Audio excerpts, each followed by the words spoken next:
hand sanitizer. I love you. Okay, but one thing remains the same. 1 dime stamp at Route 6. Route 6 Automall Kia in Swansea. It's still a crime to pay more than a dime. And get this, you make no car payments for 4 months.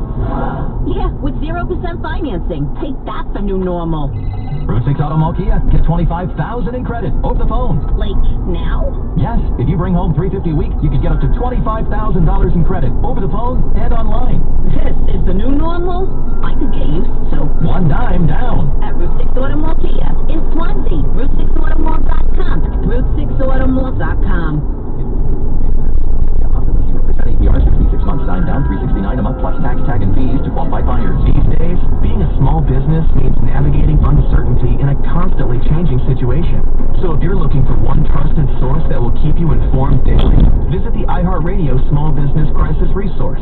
There you'll find small business resources to help you get through this, including the latest info on loans, grants, and other forms of relief. You'll also see stories about small businesses making a difference. So let's get through this together. Visit iHeart.com/smallbusiness today. That's iHeart.com/smallbusiness. The Rush Limbaugh Show is sponsored locally by Insperity, HR that makes a difference, with a local office now in Providence. News Radio 920 and 104.7 FM.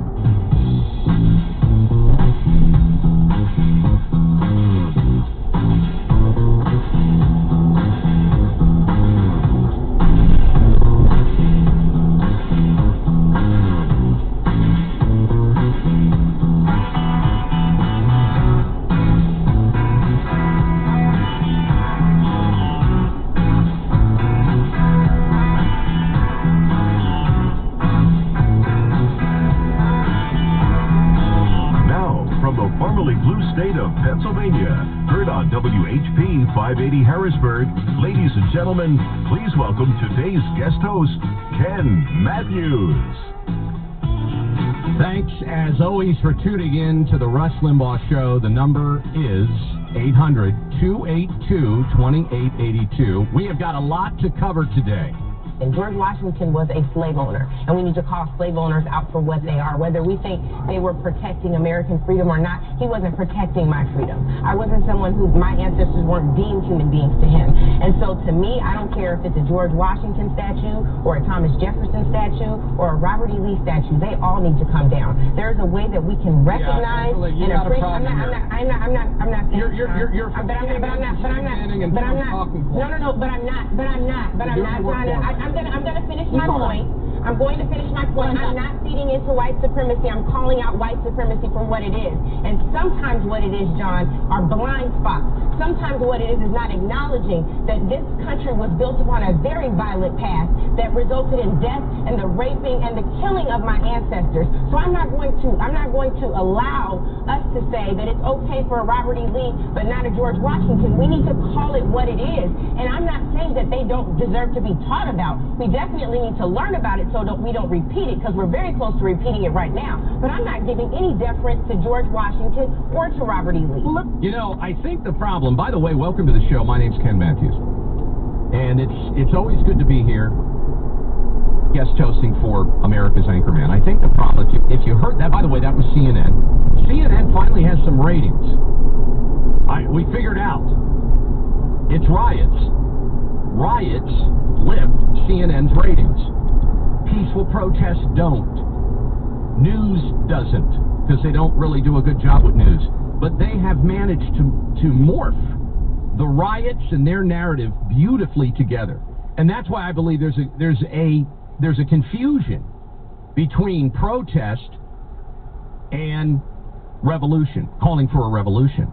And the left, again, has remarkably been able to just, I don't like to use the word pivot, but they've been able to just really jump from the scandemic to the tragic death of George Floyd, and they've just been able to leverage all of this and kind of make Trump and white people the focus of all the problems in America. And you got to give them credit. The left is really, well, and they have the help of the news media. I always find it interesting when someone on CNN says, we have to report all history. We have to investigate everything, they said, as they ignored Russiagate, Obamagate, Ukrainegate, most gates they ignore. That was, thank you for reminding me that, Mr. Snerdley. That was Angela Rye, 40 years old, on CNN. Why do I mention the age? Because I think age has something to do with this. I do.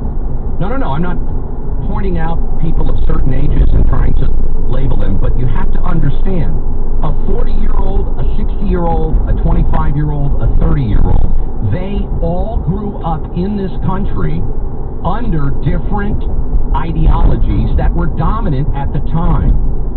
I mean, you wonder about the 21-year-old college student right now who has an angry leftist professor who is impressed by Marx and Lenin. We're going to talk about Lenin later on in the show, and how much of what is happening today on the backs of people that have died, on the suffering, on the protest.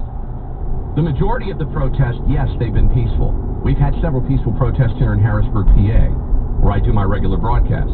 Later today, we're going to touch base with another guest host, who you're very familiar with on the Rush Limbaugh Show.